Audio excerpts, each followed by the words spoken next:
Hi everyone, welcome to the One DEI thing. DEI stands for Diversity, Equity, and Inclusion. I am Natasha Green, the project lead for this series, and I am super excited that you decided to join or listen to this on replay.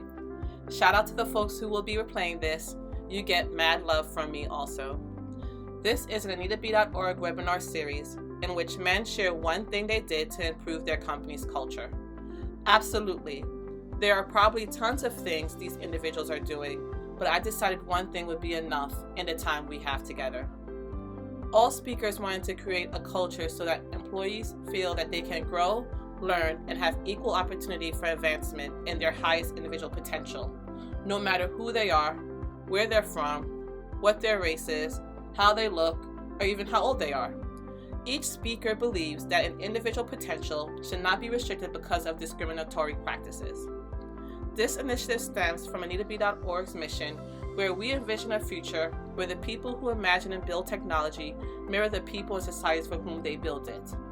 We do a lot of work connecting, guiding, and inspiring women and our allies to ensure anywhere you see technology being built, you will also see an equal representation of women building and leading those technological products or services, and getting paid fairly. I believe in order for this to happen, many individuals at all levels in the organization will have to advocate and do their part, wherever they are in the organizational chart. That person can shift an organization's culture to be inclusive and a place where everyone feels like they belong and that they are reaching their full potential. So I welcome you to the AnitaB.org's The One DEI Thing. Today we welcome Jeremiah Chan. He is the head of patents at Facebook. He leads a team that's responsible for the strategic development of Facebook's worldwide patent portfolio to facilitate freedom of action for the company. He and his team also work on intellectual property transactions, dispute resolution, and other risk mitigation initiatives, as well as industry-wide efforts to promote greater diversity and innovation. Jeremiah is also a member of the USPTO's Patent Public Advisory Committee, where he serves on subcommittees for artificial intelligence, the Success Act, and inventor diversity. Welcome, Jeremiah. All right. Well, I really appreciate Glenn sharing, and I also really appreciate Anita B for having me today. It's an honor to be here. As stated in my bio, I am the head of patents for Facebook. So I lead the team that works on patents. I also have a role in my individual capacity working closely with the United States Patent and Trademark Office, which I'll refer to as the PTO. And we'll refer today to diversity, equity, inclusion as DEI. So that'll save me a little bit of words in my part. So today what I'm going to talk about is DEI in innovation. And hopefully raise a specific issue around gender diversity in patents that perhaps many people are not aware of. And if that's true, that will be part of my goal today, which is to kind of raise awareness. So I guess a couple of things. The first I'd start with is, how did I realize that this was an issue and that things needed to change? And I think really it was a convergence of two things that happened.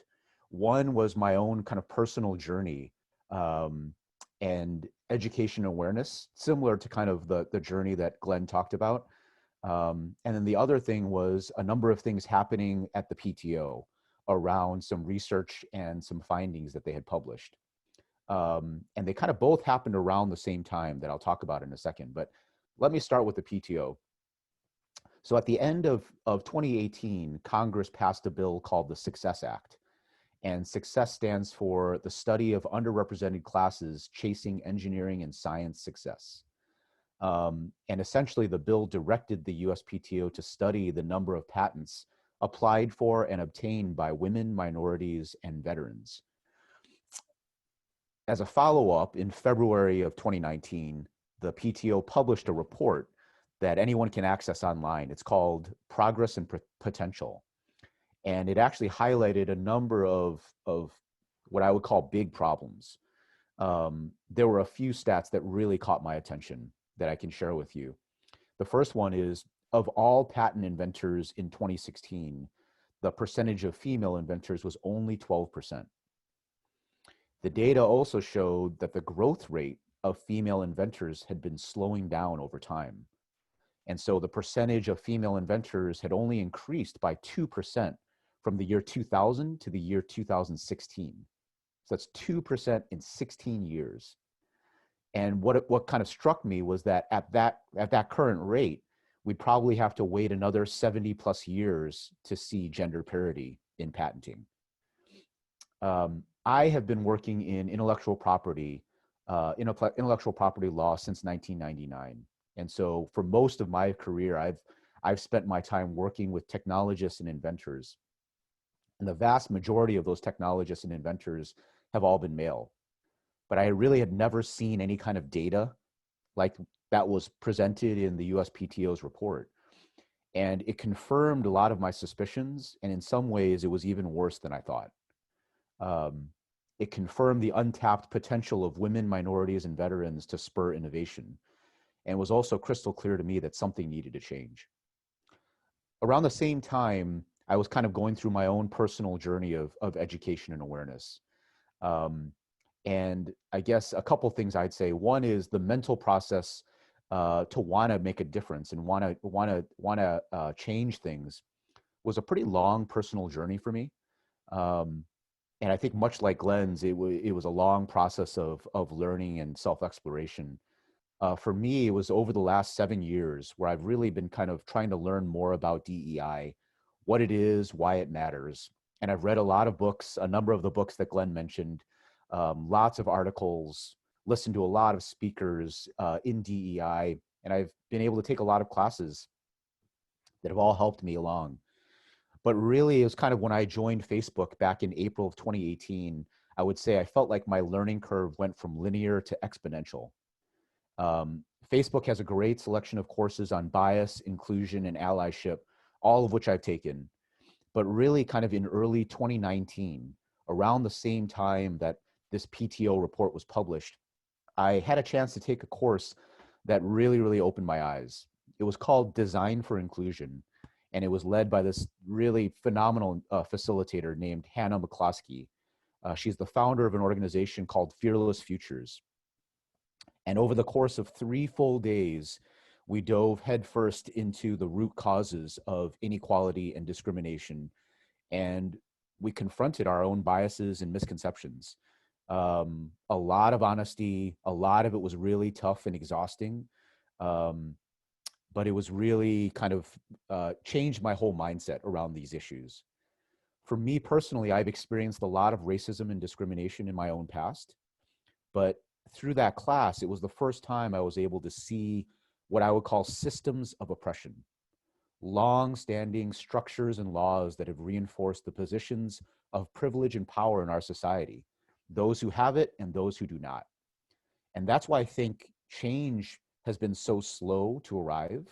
There have been so many times where I felt so frustrated, whether it's diversity and innovation or a lot of other spheres. It's so frustrating to see how slow change is. But then I guess it makes a lot of sense when you think about what we're up against, right? We're up against centuries of injustice and discrimination across gender, race, class, sexuality, and faith. And it continues today. So it's quite a bit of work that needs to happen. And for me, after going through that particular class in 2019, I kind of felt like Neo in the movie Matrix, where I had just swallowed the red pill. It really did open my eyes. And kind of leaving that class, we give each other action items and homework. And part of my homework was to continue to learn, pay a lot more attention to DEI opportunities around me, and try to take some action in my own sphere of influence. And so that's what I'm going to talk about today, which is in the world of innovation and patents. What are some of the things that we've done? I will say, I also understood coming out of the class that as a male and a leader in my organization, I realized I was in a position of power and privilege myself. And as a part of that, I had a responsibility to identify and address the inequity and discrimination in innovation. The other thing that I think is really important to note, because one of the questions that was posed to us was, what was the process in which we decided to take action, and how did our mindset change? I think what's really important to share is that it wasn't a situation in which I simply decided to take action on my own without support and encouragement from many others. And I do realize that I'm really fortunate to be surrounded by leaders who are passionate and dedicated to DEI. And to be clear, I'm not just talking about Sheryl Sandberg and Mark Zuckerberg, who are both really, really vocal about the importance of DEI inside and outside Facebook as a company. I'm referring to people like my boss, Alan Lowe, who's not just supportive of DEI, but a champion for DEI. And I'm also privileged to lead a team of really talented professionals, IP professionals and attorneys who value and prioritize DEI. One of my team members is a woman named Charu Karani. And back in June of 2019, she submitted a public statement in support of the Success Act. And since then, she's become a leader for diversity and innovation across our entire department. She's actually the one who highlighted this opportunity with Anita B to me and said, hey, you should really, submit an application and see if you can get on their agenda. So it's just an example of allies and supporters and other champions around me.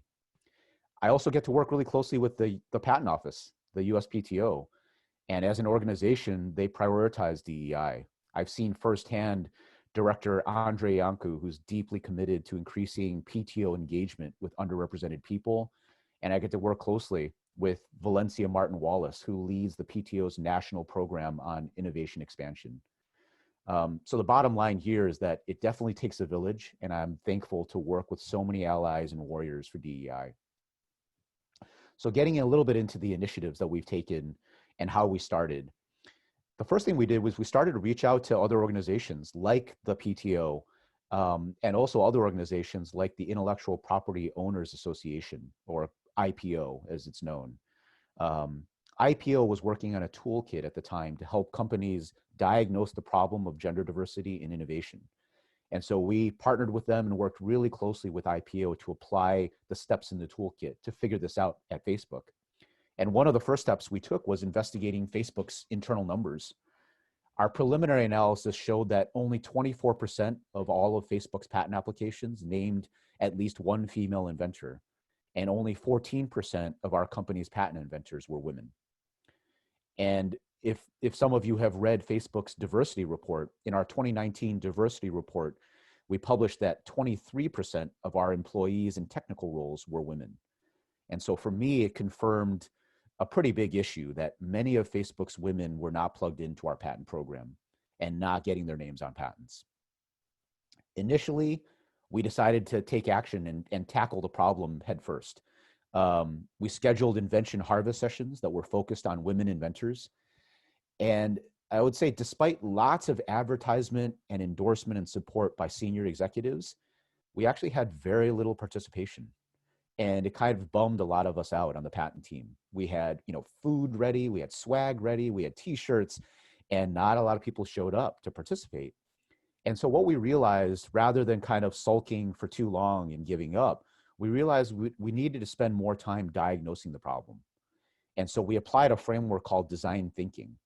It's a problem-solving approach that seeks to understand the user and challenges a lot of the assumptions that are baked into our thinking.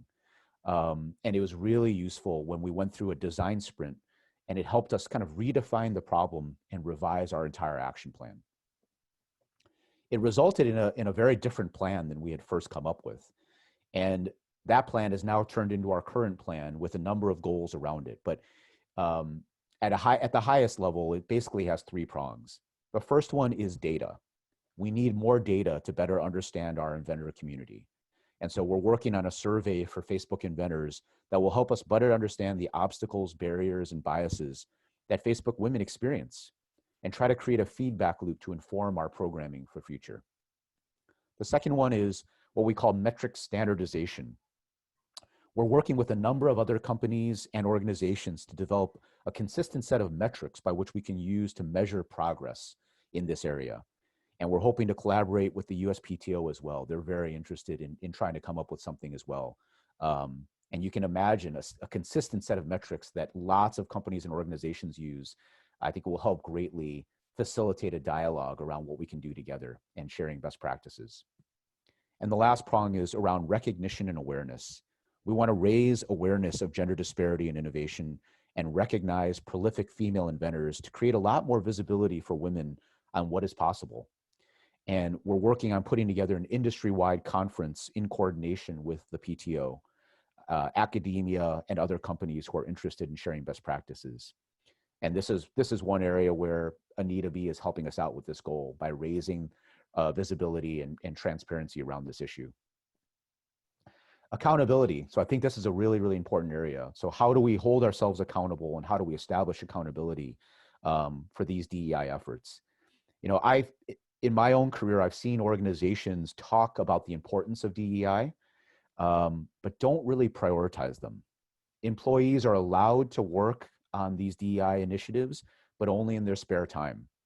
And the DEI work is really not included in formal department goals or included in their individual performance reviews. And it's really hard. I've been a part of these organizations. It's hard to spend time on it, especially when you don't have a lot of time as it is, and you're super busy with your work. This is another area where I feel really fortunate. I'm fortunate to be a part of a company and work at a place where DEI is really core to everything we do at Facebook. We recognize that we need a diverse and inclusive workforce to build the best products for our very diverse global community of users. But more important than that, we realize that it's just simply wrong to leave people from underrepresented communities behind. And so that's a lot of why at every level, DEI goals are set. The goals are set at the company level. The legal department has a set of specific DEI goals, and the intellectual property department, which my team is part of. Every single quarter, we spend time reviewing our DEI goals, we score our progress, and we figure out the best way to make even more progress. And so accountability for us, fortunately, is not really an issue. The last thing I want to share is just some of the results so far, and a little bit of, you know, has it gone the way I've expected? And the first thing I'd say here is, so far so good, but in many ways I feel like we're just getting started. Around the 3 goals that I mentioned, the initial numbers that we've been able to gather so far have helped us understand where we are at Facebook. And it showed us that we still have a lot to learn about the inventor community and why certain people are either not inclined or not able to participate in the patent program. So we need to gather more data here and spend time listening to folks from underrepresented groups. The second piece on standardizing metrics, we've connected with a number of like-minded companies and researchers who are really serious about tackling this issue. And it's just been it's been eye-opening and just an awesome experience to learn so much from these other companies and researchers. And I feel like I want everyone here on this call to stay tuned for some exciting things in this area. I think we're making a lot of progress. And then the last piece I would say on raising awareness about the problem, you know, I think we've made good progress, but we need to continue to do it. Internally, many of my team members have spoken to our employees at large events like our Women's Engineering Day and lots of these educational tours that we do. And one thing we've done is we've incorporated this gender disparity issue into every basic patent training that we do. We've just plugged it into all the standard decks that we've used in the past, just to make sure that we can kind of reach as big an audience as possible. Externally, we've published articles on this topic, and we've tried to speak at a lot of conferences and webinars just like this to just continue to raise awareness and continue to recognize that this is an issue that needs to be addressed. And I think slowly over time, through a lot of this education and awareness, we will be able to get more and more people involved in this movement. So thanks again to Anita B for having me. I really appreciate it. No, I mean, thank you. While people think of a question to ask, I'm really interested in the reason why a lot of individuals did not sign up for the opportunity. I don't know if it goes back to this idea of, can I do it? Am I smart enough? Is it right? Or does it go back to Hidden Figures, where it said, like, you know, women were not on patents even way back then, right? So I'm really interested in the mindset around that. And just knowing that, did you have aha, like, did you feel some level of like pleasure or some level of, oh my God, I'm changing minds, right? I'm changing the future, right? I don't know how to explain it. Like, are you there yet, right? As a feeling of accomplishment, or will there ever be a feeling of accomplishment, if that makes sense? Yeah, no, I think it's a terrific question. And I would say, you know, as my team was holding some of our first invention harvest sessions for women, and you know, realized, oh my goodness, nobody's showing up here. It definitely was an aha moment. I think a lot of people suddenly said, like, we need to go back to the drawing board here. And I would say through our design thinking sprint, one of the things we recognized, and this is one of the beauties of design sprints, is that there is a phase in design thinking where you basically spend a bunch of time just trying to empathize with the community you're trying to serve. And so one of the things we did is our facilitator in design thinking, he had actually spoken with a number of Facebook female inventors and went through a series of questions on why do you not engage with the patent program? And what was really kind of eye-opening for me was seeing the big gap between a bunch of patent attorneys at Facebook and what we assumed were some of the issues that they did, what was kind of stopping them from engaging with the patent program, and what they actually conveyed to the facilitator. And it was quite different. Um, it was lots of things around some differences in the way women innovate, Mm. which for me kind of made me realize, and this kind of relates back to, since you mentioned Hidden Figures, which is a wonderful, wonderful movie um, that I really enjoyed. But there was a story that came out shortly after Hidden Figures, the movie came out, where you'll recall there was a team, an all-women team of astronauts that was ready to go into space. Mhm. And it was really exciting. And I remember I was kind of following along closely. And shortly before they were ready to launch, they actually had to postpone the trip. Mhm. And a lot of people don't realize why they actually had to do that. And for me, it was kind of funny and ironic that the reason was the spacesuits didn't fit the ladies who were about to go to space. And in the same way, I would analogize that to the patent program, which is we have this patent program that I imagine is probably very similar to a lot of other companies and organizations where these patent programs were built for men. Yes. And so now we're basically saying, hey, we want this program to fit the way women innovate, the way women collaborate. It could be radically different, but we're kind of forcing that structure onto women, expecting that they very quickly just plug in and are able to succeed just like men.